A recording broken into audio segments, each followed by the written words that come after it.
Jesus compared the days of his coming to the days of Noah. What did he mean? Some think Nephilim giants will be on the earth. Some think those days will be of great evil and violence. Others think it's a reference to the mark of the beast, and today we're going to find out. Now, this channel uses Scripture to interpret Scripture to solve mysteries just like this. If you're new here and that's important to you, consider subscribing and joining this community.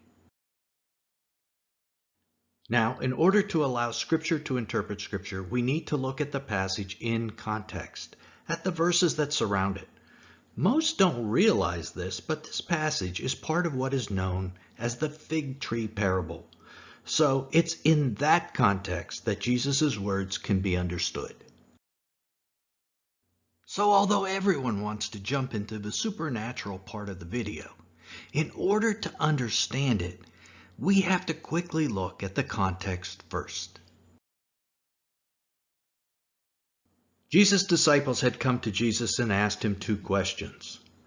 As he was sitting on the Mount of Olives, the disciples came to him privately, saying, "Tell us, when will these things happen? What will be the sign of your coming and the end of the age?"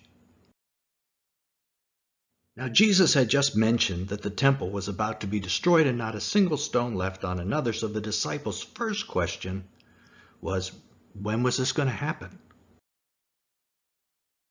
Their second question involved what would be the sign of Jesus' coming and the end of the age. We discussed the 4 signs Jesus gave them of his glorious return in this previous video. We have included a link for this video down in the description. In fact, Jesus used the 27 verses of prophecy between the disciples' question and the fig tree parable to give those signs. The beginning of the birth pangs, the abomination of desolation, the preaching of the gospel to the whole world, the cosmic signs of the darkening of the sun, moon, and stars, and his coming like lightning. After giving the signs, Jesus turned to the disciples' question about timing, and he did so in the form of a parable. The fig tree parable. Here's what he said. "From the fig tree learn its lesson. As soon as the branch becomes tender and puts out its leaves, you know that summer is near. So also when you see all these things, you know that he is near, at the very gates." Jesus reminds the disciples that they can tell that summer is near when they see the leaves begin to bud on a fig tree, and that in exactly the same way, his followers can tell the season of his return when they see all these things, all the signs, not just some. Jesus continued, "Truly, I say to you, this generation will not pass away until all these things take place. Heaven and earth will pass away, but my words will not pass away." He says that a single generation will see all these things take place. This generation does not refer to the generation of apostles, but the generation that sees the signs. And this generation can also mean the generation of the righteous. So it implies that not all the righteous will be killed in the Great Tribulation. Some will not pass away. Jesus also says heaven and earth will be changed. The current way the world was will not be the same by Jesus' words. The signs of his coming will endure right up until the end. We are to know these signs to watch for by reading his word. Then we can recognize the season, just as the fig tree leaves identify the coming of summer. Jesus continued his explanation of this parable about the timing of his return in a section that most don't realize is still in the context of the parable. But concerning that day and hour, no one knows, not even the angels of heaven, nor the Son, but the Father only. For as were the days of Noah, so will be the coming of the Son of Man. And here's where the phrase, the days of Noah, comes into play. Jesus, in this parable, tells us what we can know and what we can't know. He had just said we could know the seasons by the way the fig tree leaves bud. and we could know the season of his return when we see all the signs that he's given. But no one but the Father could know the exact day and hour of his return in advance. That day and hour would be like the days of Noah before the flood. So the days of Noah is an analogy to knowing the days of the coming of Jesus. And it's about the timing of that event. Let me say that again. The days of Noah are about knowing the season of Jesus' return and taking the appropriate action. So what was it like in the days of Noah? What did the people of those days know about the timing of the flood? Well, Noah knew the flood was coming well in advance. God said to Noah, I have determined to make an end of all flesh, for the earth is filled with violence through them. Behold, I will destroy them with the earth. Make yourself an ark of gopher wood. And 6 days prior to the flood, God gave Noah a warning about the day the flood would take place. For in 7 days I will send rain upon the earth 40 days and 40 nights, and every living thing that I have made I will blot out from the face of the ground. To which you will probably say, Nelson, the passage says 7 days, not 6 days. That is absolutely correct, except that Hebrews calculated time inclusively, unlike what we do today. They counted the day they were on as the first day. So when God said 7 days, he meant today and 6 more days. This is important in terms of timing. Very, very important. Now, a common misconception in the church is that this 7 days in Genesis 7:4 refers to the 7-year-long 70th week of Daniel. I mean, it makes sense, except that now you know that they're actually 6 days, not 7. In our current modern way of determining time, you can see that that old idea is impossible. Now, I think those 6 days are related to the 70th week of Daniel, but not the exact full 70th week of Daniel. And at the end of this video, we'll explain how. Now, no matter what these days mean prophetically, Noah knew in advance the season of the flood. And Christians who are symbolized by Noah and his family in the flood account will know in advance that Jesus will soon return. They will know the season because they will have seen the signs. And here's a shocker. The unrighteous will also know that Jesus is coming. I think that surprises most people. In the days of Noah, Noah told them a flood was coming. They just didn't listen to him. And he, God, did not spare the ancient world, but preserved Noah, a preacher of righteousness, with 7 others when he brought a flood upon the world of the ungodly. Noah, the preacher of righteousness, preached, but the ungodly didn't listen. I think this is another important lesson that Jesus is trying to get across in calling these the days of Noah. Noah knew it was a season of the flood and preached it. Christians in the end times will know it's the season of Jesus' return and will preach it. But unfortunately, the unrighteous just won't listen. We know that by the next statement Jesus makes. For as in those days before the flood, they were eating and drinking, marrying and giving in marriage until the day when Noah entered the ark. Now, how does eating and drinking figure into not realizing it's the season of the wrath of God? How will the unrighteous eat and drink during the Great Tribulation? Ask yourself that. They will eat and drink under the mark of the beast. Only with the mark of the beast will they be able to buy and sell and be able to eat and drink. Jesus mentions this eating and drinking again in the very next parable, the parable of the wise and foolish slaves that he told later in the same chapter. When talking about the wise slave in this parable, Jesus said he provides God's household with food at the appointed time. This provision of food will take place so God's household doesn't feel forced to take the mark of the beast. They will eat the food stored by the wise slave. But here is what's said about the foolish slave. But if that wicked slave says to himself, my master is delayed, and begins to beat his fellow servants and eats and drinks with drunkards, the master of that servant will come on a day when he does not expect him, and in an hour he does not know, and will cut him to pieces. There is that phrase again, eats and drinks.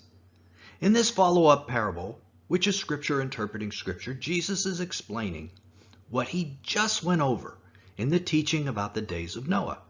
He says that there will be two servants trying to serve him. A wise slave who stores food for the end times and provides it for God's household so they don't have to take the mark of the beast. And there will be a foolish servant who says his master's coming is delayed. How can someone live during the Great Tribulation, right before Jesus' return, because that's what this slave does, and that's what those in the days of Noah do, and still say Jesus' coming is delayed? Only if they miss the signs of the season of Jesus' return. This slave in this parable would have had to have seen the beginning of the birth pangs and said, those aren't signs. He would have had to seen the sign of the abomination of desolation and the Antichrist sit in the temple of God and declare himself God. And still, he would have had to say, this isn't the Antichrist. That's not the abomination. And when the mark of the beast was offered to him, he would have to say, this isn't the mark of the beast. And he would have had to have taken the mark, because he ends up eating and drinking with drunkards. He doesn't just eat and drink. Drunkard is a symbolic word in the Scriptures for a sinner. And the only way a sinner will eat and drink at that time is by taking the mark of the beast, so he can buy and sell. So it makes sense that this entire passage is discussing those who will see the sign of the season of Jesus' return. Some will act appropriately, and those who don't know the signs will act as if life were just to go on normally. And these persons end up taking the mark of the beast. That is what eating and drinking is about in the Noah account. But what about marrying and giving in marriage, you might ask? This same phrase is found in Luke 17 in regard to the days of Lot. It is another analogy that Jesus told about his return, that it would be like the days leading up to the destruction of Sodom and Gomorrah. Jesus said likewise. Just as it was in the days of Lot, they were eating and drinking, there's that phrase again, buying and selling, planting and building, but on the day when Lot went out from Sodom, fire and sulfur rained down from heaven and destroyed them all. So will it be on the day when the Son of Man is revealed. Here Jesus adds two additional items, buying and selling, which we know is also a mark of the beast related item, and planting and building, which also likely is. Now, in addition to these mark of the beast references, these items also imply life going on as normal, that the unrighteous think things are not abnormal at all. Considering this is during the Great Tribulation, right before Jesus' return, this also shows they have taken the mark, because those without the mark will be hunted and killed by the Antichrist. And since the unrepentant are not hiding, thinking things are just normal, they must have taken the mark. Now, returning to marrying and giving in marriage, we can assume that those in Sodom, which is the city where the days of Lot took place, possibly had unlawful and unnatural marriages. This may have been part of the meaning of that phrase. And we know in the days of Noah that people were engaging in unlawful and unnatural marriages as well. Now it came about when men began to multiply on the face of the land, and daughters were born to them, that the sons of God saw the daughters of men were beautiful, and they took wives for themselves, whomever they chose. And here is where the idea of a Nephilim comes into play. So let's discuss it.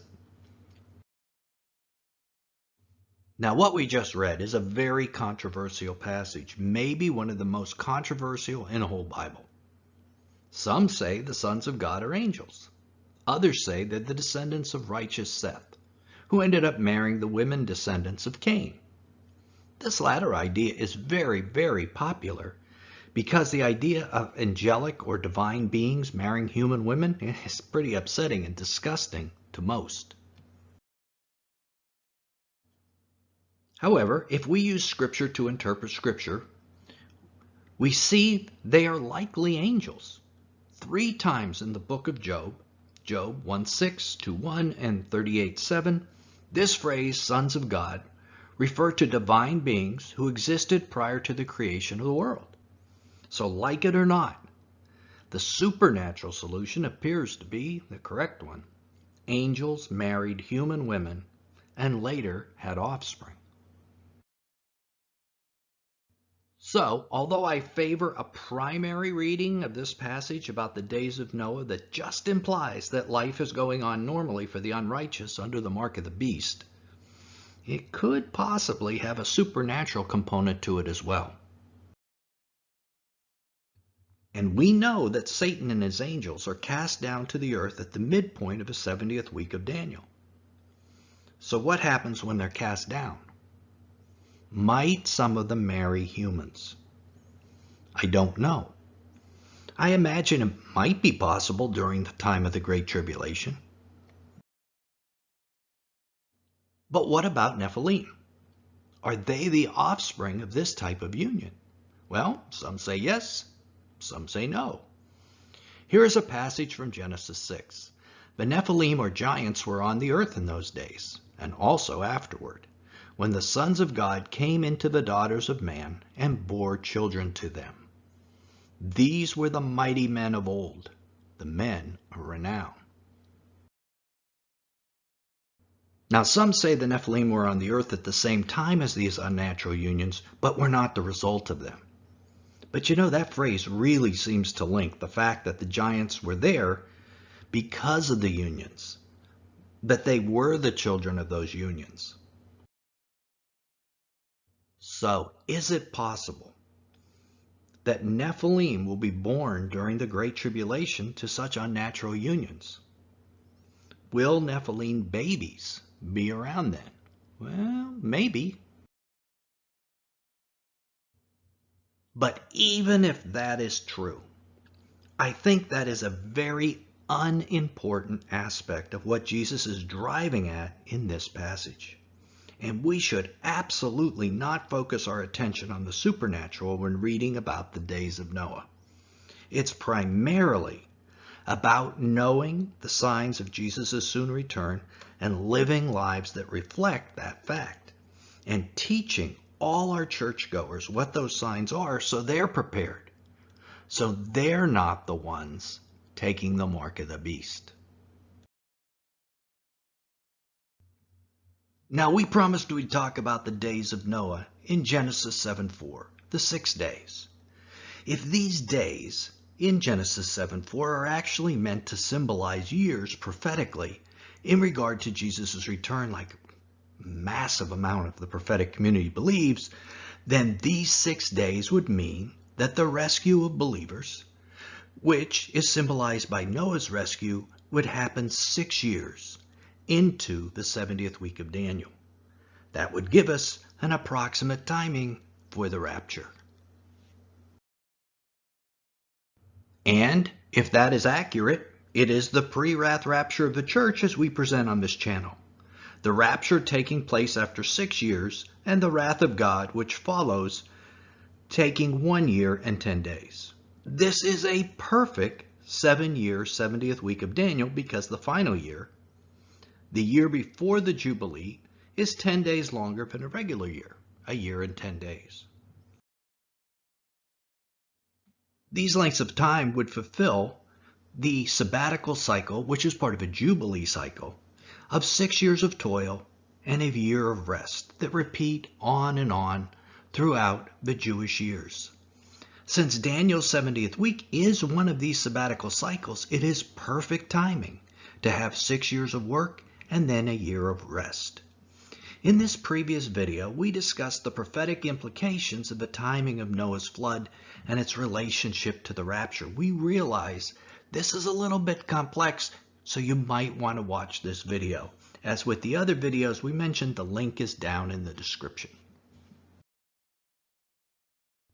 So when Jesus used the phrase, the days of Noah, was he giving us a clue to the timing of the rapture? Well, maybe he was. And when he was talking about the days of Noah, was he giving us a clue as to something supernatural? Well, like I said, I don't like to concentrate on the supernatural because I don't think that's the main point of the phrase, but you know, he might have been.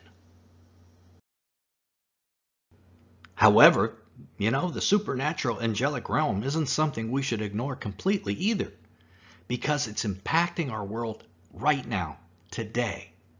In fact, divine beings are controlling the nations you and I live in. If you want to learn more about how that could be possible, well, click right here to keep watching and learn why this world is such a messed up place. It has a lot to do with the demonic powers who are in charge. Till then, this is Nelson, and I'll see you there.